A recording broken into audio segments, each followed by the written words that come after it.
वो एक आध्यात्मिक गुरु, एक वैश्विक परोपकारी और एक बेस्ट सेलिंग लेखक हैं, जो जीवन के बारे में हमारी सोच को चुनौती देने के लिए जाने जाते हैं। हमने बाहरी दुनिया की इंजीनियरिंग कई सारे तरीकों से की है, लेकिन हमने इसके बारे में कुछ नहीं किया है। अगर आप खुशहाली चाहते हैं तो अपने भीतर की ओर मुड़ना ही एकमात्र तरीका है। आज रात डॉल्बी थिएटर में अपने टूर से पहले सद्गुरु हमारे साथ अपनी नई किताब death a yogi's guide to living, dying and beyond पर बात करने के लिए यहाँ हैं। आपका स्वागत है। धन्यवाद, मुझे यहाँ बुलाने के लिए हम धन्यवाद। सम्मानित महसूस कर रहे हैं कि आप यहाँ हैं। दिलचस्प बात यह है कि हम अभी मृत्यु के बारे में बात कर रहे थे। ये एक ऐसी कहानी थी जिस पर हम पहले चर्चा कर रहे थे, और हम सब की मृत्यु के विचार पर एक जैसी प्रतिक्रिया थी जो हमें असहज और बीमार महसूस कराती है। और ये दिलचस्प है कि आपका विषय मृत्यु के बारे में है। आपको इस विषय पर लिखने के लिए किस चीज ने प्रेरित किया, और ये ऐसा विषय क्यों है जिसके साथ लोगों को अधिक सहज होना चाहिए? क्या आपको कोई ऐसा मिला है जो मरता नहीं है? नहीं। कुछ लोग पढ़ाई करते हैं, कुछ लोग पढ़ाई नहीं करते, कुछ लोग हैं जो शादी करते हैं, कुछ शादी नहीं करते। ऐसे लोग हैं जो पार्टी करते हैं, कुछ लोग पार्टी नहीं करते। लगभग हर वो चीज जो आप अपने जीवन में करते हैं, हो सकता है कुछ लोग वो ना कर रहे हो, पर क्या आपको कोई ऐसा मिला है जो मरता नहीं है? नहीं, काश ऐसा होता। ये किताब सिर्फ उन लोगों के लिए है जो मरने वाले हैं। तो यहाँ हमारे अस्तित्व का सबसे बुनियादी पहलू हमारी नश्वरता है। हर चीज जो हम अभी हैं, हर सांस जो हम लेते हैं, हर अनुभव जिससे हम गुजरते हैं, वो सिर्फ इसलिए कीमती है क्योंकि हम यहाँ सीमित समय के लिए हैं। अगर आप यहाँ हमेशा के लिए होते तो आपके और मेरे यहाँ बैठकर किसी भी चीज के बारे में बात करने का क्या मूल्य होता? सही। मूल्य सिर्फ इसलिए है क्योंकि समय सीमित है। जीवन समय और ऊर्जा का एक मेल है, और दोनों ही सीमित हैं। समय हम सभी के लिए एक ही गति से बेरहमी से चलता है, चाहे आप इसे पसंद करें या ना करें। किसी के पास इस पर ब्रेक नहीं है। हेलो, आप अपने समय को धीमा नहीं कर सकते या इसे पीछे नहीं कर सकते, कुछ नहीं, ये बस बीत रहा है। लेकिन ऊर्जा हमारे हाथ में है। अगर हम इसे अपनी क्षमताओं में ले आते हैं तो हम समय चक्र पर सवारी कर सकते हैं। अगर आप समय के चक्रों पर सवारी करते हैं तो जीवन एक सुंदर नृत्य बन जाता है, वरना आप समय के इन्हीं चक्रों से रौंदे जाएंगे। तो जीवन और मृत्यु दो अलग अलग चीजें नहीं हैं। जैसे हम यहाँ हैं, अभी मैं कह सकता हूँ कि मैं जी रहा हूँ, लेकिन मैं मर भी तो रहा हूँ, है ना? बस हम इसे थोड़ा आगे धकेलने की कोशिश कर रहे हैं। हाँ, हेलो, जहाँ तक हम कर सकते जहाँ हैं। तक हम कर सकते हैं, हम बस थोड़े और समय का सौदा कर रहे हैं। कोई भी जीवन या मृत्यु का सौदा नहीं कर रहा है, हम बस थोड़े और समय का सौदा कर रहे हैं। हम चाहते हैं कि ये अपना पूरा सफर तय करे, लेकिन मृत्यु अभी हम सभी के साथ हो रही है। हम इसे जीना कह सकते हैं या हम इसे मरना कह सकते हैं, ये एक ही बात है। लेकिन ये जो भयानक डर लोगों ने इसके प्रति बना लिया है, वो हमें अपने जीवन को संभालने के तरीके में बहुत अवास्तविक बना देता है। अगर आप जानते कि आपका समय सीमित है, हर पल अगर आप जानते कि आपके पास सीमित समय है, तो क्या आप कुछ ऐसा करेंगे जिसकी आपको परवाह नहीं है? जब आप इस तरह से सोचते हैं तो मैं सब कुछ अलग तरह से करूं। हम अक्सर ऐसी बातें कहते हैं, आज को ऐसे जियो जैसे कि ये तुम्हारा आखिरी दिन हो। लेकिन हम में से ज्यादातर लोग ऐसा नहीं करते, क्योंकि हम रोजमर्रा के चक्र और जिंदगी की भाग दौड़ में फंस जाते देखिए, हैं। ये आप एक तथ्य को फिलॉसफी बनाने की कोशिश कर रही हैं। तथ्य ये है कि हम सब मरेंगे। क्या ये आखिरी दिन है? उम्मीद है कि ऐसा नहीं है। हेलो, बिल्कुल। उम्मीद है कि ऐसा नहीं है। हम नहीं चाहते कि ऐसा हो, लेकिन ऐसा हो सकता है, संभावना हमेशा है। तो आप एक फिलॉसफी बनाने की कोशिश कर रहे हैं, ये आपको निष्क्रिय बना देगा। अरे, ये आखिरी दिन है, मैं क्या करूं? योजना बनाने का क्या मतलब है? कुछ भी बनाने का क्या मतलब? इसके लिए काम करने का क्या मतलब? इसके लिए जूझने का क्या मतलब? कुछ भी सार्थक नहीं है। इसे फिलॉसफी मत बनाइए। ये एक तथ्य है, हमारे पास सीमित समय है। अगर आप इसके बारे में जागरूक हैं, इसके प्रति सचेत हैं, तो आप ऐसा कुछ भी नहीं करेंगे जो वास्तव में आपके लिए मायने नहीं रखता। अगर आप, मैं और यहाँ मौजूद हर कोई वो कर रहा है जो वास्तव में हमारे लिए मायने रखता है, तो हम सुंदर हैं और दुनिया सुंदर है। आपने 4 दशक से भी ज्यादा मानसिक स्वास्थ्य से जुड़े मुद्दों पर लोगों का मार्गदर्शन किया है, और मानसिक स्वास्थ्य के बारे में अब ज्यादा बातें हो रही हैं। लॉस एंजलिस के लोगों के लिए जो तनाव और बर्नआउट से भरे हुए हैं, आप यहाँ रहे हैं। हर दिन ट्रैफिक भी बहुत ज्यादा हो सकता है। वो अपने दिन में से थोड़ा समय निकालकर बस एक छोटे कदम से कहाँ से शुरुआत कर सकते हैं? देखिए, सबसे पहले तो आप सोचते हैं कि आपको तनाव में होना चाहिए, और फिर आपको खुद को शांत करना चाहिए। तनाव का मतलब है कि आपके अंदर के तंत्र, मनोवैज्ञानिक और शारीरिक दोनों, इनमें पर्याप्त चिकनाई नहीं है, इनमें घर्षण है। आंतरिक घर्षण ही तनाव है। असल में चाहे आप इसे तनाव कहें, चिंता कहें, डिप्रेशन, ये वो 72 नाम हैं अलग अलग तरह की मानसिक परेशानियों के लिए। असल में आपने अपनी बुद्धि को अपने ही खिलाफ कर लिया है। अगर आपकी बुद्धि आपके लिए काम कर रही होती, अगर आपके विचार और भावनाएं अभी वैसे ही होते जैसा आप चाहते हैं, तो क्या आप खुद को आनंद में रखते या तनाव में? आनंद में। आनंद में। बिल्कुल। ऐसा क्यों नहीं हो रहा है? आप सही कह रहे हैं। हम सिर्फ इसलिए क्योंकि आपके पास इस धरती का सबसे जटिल यंत्र है। मानव यंत्र इस धरती पर सबसे जटिल मशीन है। क्या आप मुझसे सहमत हैं? हाँ, बिल्कुल। क्या आपने यूजर मैनुअल पढ़ा है? काश कोई होता। अरे बिल्कुल है। बात बस इतनी है कि ये बुनियादी चीज समझे बिना कि ये कैसे काम करता है, हम यूं ही ठोकरें खाकर बढ़ रहे हैं और सब कुछ तनावपूर्ण लगता है। मुझे एक चीज बताइए जिसके बारे में लोग तनाव में नहीं हैं। तनाव में नहीं। तनाव में हाँ, नहीं। आपने ट्रैफिक कहा। ट्रैफिक का तनाव। ट्रैफिक का मतलब क्या है? आप में से ज्यादातर लोग अपनी सपनों की कार चला रहे हैं, तो अगर आपको वहां थोड़ी देर और रुकने को मिलता है तो समस्या क्या है? आपको तो खुश होना चाहिए। तो हमें अपना नजरिया बदलना ये होगा। नजरिया बदलने की बात नहीं है, मैं बस ये कह रहा हूँ, मान लीजिए आपका हाथ आपके कंट्रोल से बाहर है और ये 2 उंगलियां आपकी आंखों में चुभना चाहती हैं। क्या ये नॉर्मल है? नहीं। तो अगर आपके अपने विचार और भावनाएं आपको अंदर से लगातार चुभते रहते हैं तो क्या ये नॉर्मल है? नहीं। लेकिन आप इसे नॉर्मल बना रहे हैं। ये सबसे बड़ी गलती है। चिंतित होना नॉर्मल नहीं है, तनावग्रस्त होना नॉर्मल नहीं है। बस ये है कि जब ज्यादातर लोग एक गैंग में शामिल हो जाते हैं, देखिए अगर सब स्मोकिंग कर रहे हैं तो स्मोकिंग नॉर्मल है। वो स्मोकिंग नहीं करती, किसी काम की नहीं। हेलो, है ना? तो हर कोई तनाव में है तो वो नॉर्मल है। लोग मुझसे पूछते हैं, सदगुरु आप रिलैक्स होने के लिए क्या करते हैं? मैंने कहा मैं खुद को तनाव में डालता ही नहीं।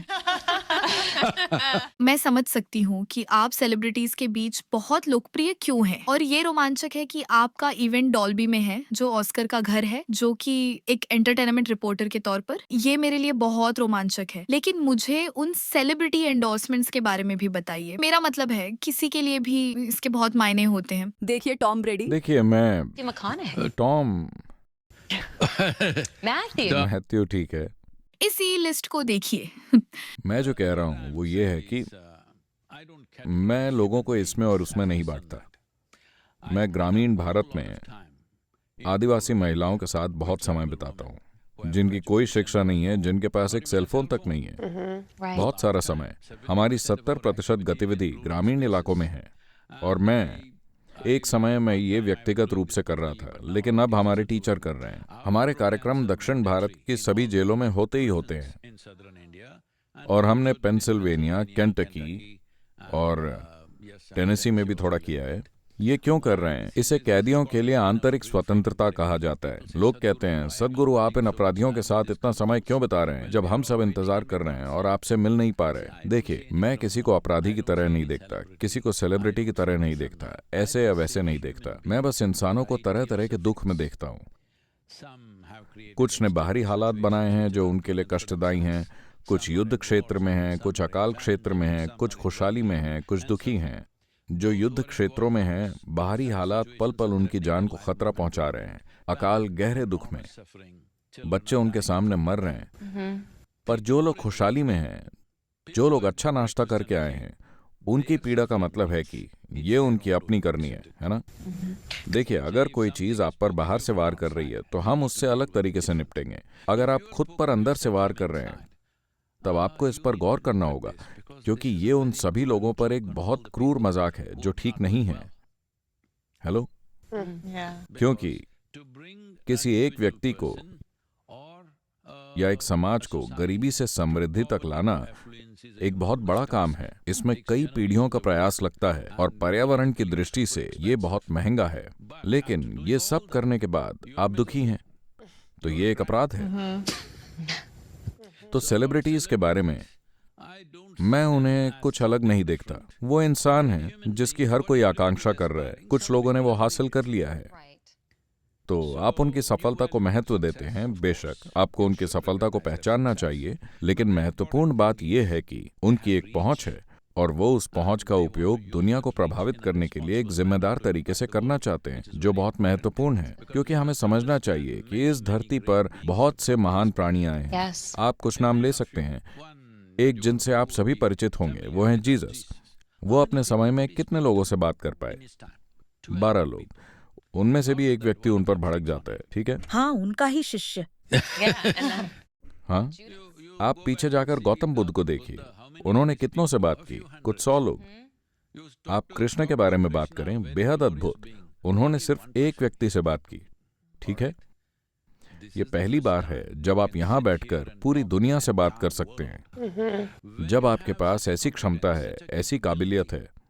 अगर आप मानव समाज को नहीं बदलते तो इसका सीधा सा मतलब है कि हमारे दिलों में पर्याप्त प्रेम नहीं है। मैं वैसा नहीं बनना चाहता, बस इतना ही। तो पिछले साल, ये शेखी भगाड़ने के लिए नहीं, बस आपको बता रहा हूं कि आज क्या संभव है। 2024 हमारे वीडियो 5.23 बिलियन तक पहुंचे। तो ये मेरे बारे में नहीं है, ये ऐसा समय है, ऐसा दौर है जिसमें हम रह रहे हैं। अगर बुद्ध यहाँ होते तो उन्होंने भी यही किया होता। अगर जीसस यहाँ होते तो शायद ज्यादा लोगों तक पहुंचते। बात बस ये है कि उनका समय ही ऐसा था। अगर वो बोलते तो मुश्किल से 10 लोग उन्हें सुनते। हम एक ऐसे समय में हैं जब पूरी मानवता को संबोधित कर सकते हैं। यही समय है। व्यक्ति के इस रूपांतरण में सबसे महत्वपूर्ण चीजों में से एक है हमारी नश्वर प्रकृति को संबोधित करना।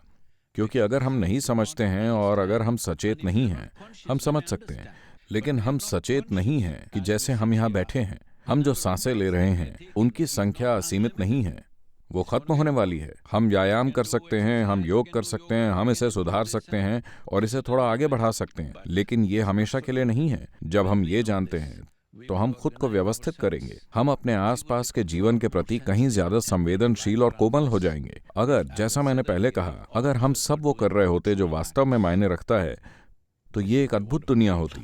आइए इसे संभव बनाएं।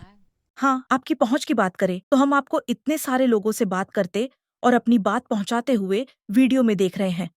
आपके पास लोगों के लिए खुद पर काम करने के लिए एक फ्री मेडिटेशन ऐप भी है। हाँ, हमें इस मेडिटेशन ऐप को एक साथ लाने में तो 2-2.5 साल से ज्यादा लगे इस ऐप को एक साथ लाने में, बल्कि ये एक इंटेलिजेंट ऐप है जो चीजें खुद से कर लेता है। ये एक 7 मिनट का प्रयास है जो आप अपने लिए कर सकते हैं। दिन में 7 मिनट अगर आप अपने मानसिक स्वास्थ्य के लिए समर्पित करते हैं तो इससे फर्क पड़ेगा। लाखों लोगों ने करना शुरू कर दिया है। बस लोगों को प्रेरित करने के लिए मैं बता रहा हूँ। पहले 15 घंटों में 1 मिलियन से ज्यादा लोगों ने इसे डाउनलोड किया। तो आप समझ सकते हैं कि इतनी भूख है। हाँ, इतनी भूख है क्योंकि मानसिक स्वास्थ्य अब कोई व्यक्तिगत समस्या नहीं है, ये एक वैश्विक मुद्दा बनता जा रहा है। हाँ। मानसिक क्षमताओं या संतुलन खोने वाले लोगों की संख्या एक महामारी के स्तर पर है।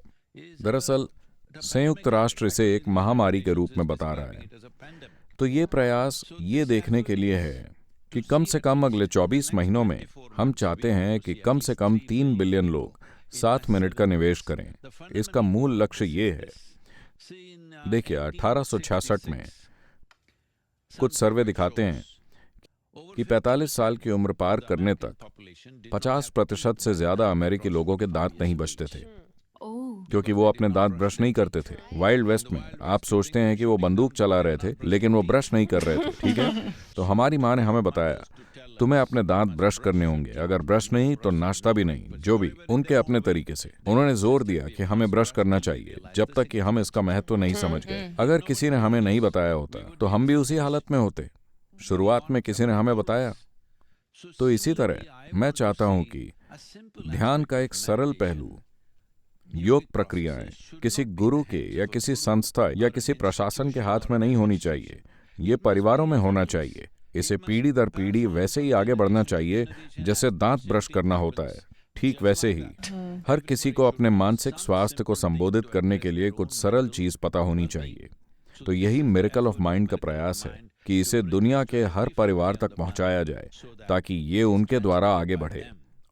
और अगर उन्हें डर है कि वो इसे गलत तरीके से कर सकते हैं तो उसके लिए वीडियो है, ऐप है, वो उपयोग कर सकते हैं। ये एक फ्री ऐप है, इसमें बहुत सारे संसाधन लगे हैं, लेकिन हम इसे फ्री में दे रहे हैं क्योंकि ये हमारी एक प्रतिबद्धता है। हम 3 बिलियन लोगों या 3 बिलियन परिवारों को छूना चाहते हैं। जो आने वाली पीढ़ियों के लिए खुद ही इसे आगे बढ़ाएंगे। ये बहुत महत्वपूर्ण है। तो इस ऐप को डाउनलोड करें और आप आज रात 7:30 पर डॉल्बी थिएटर में सद्गुरु को देख सकते हैं। और बेशक ये किताब death a yogi's guide to living, dying and beyond को अपने पसंदीदा बुक स्टोर से खरीदें। या हमें अभी पता चला कि ये ऑडिबल पर भी है, आप डाउनलोड करके सुन सकते हैं। और क्या ये आपकी आवाज है? हाँ, मेरी आवाज जो है। इसे और भी खास बनाता है। यहाँ आने के लिए आपका बहुत धन्यवाद। धन्यवाद। हमें बहुत अच्छा लगा। धन्यवाद। इतनी बहुमूल्य बातें साझा करने के लिए धन्यवाद। आपका धन्यवाद। और शनिवार को अंतर्राष्ट्रीय योग दिवस है। तो शवासन कर लीजिए। जाइए और मानसिक स्वास्थ्य और शरीर और मन पर काम कीजिए। हो गया? ये पूरा हो गया? हाँ, बस हो गया।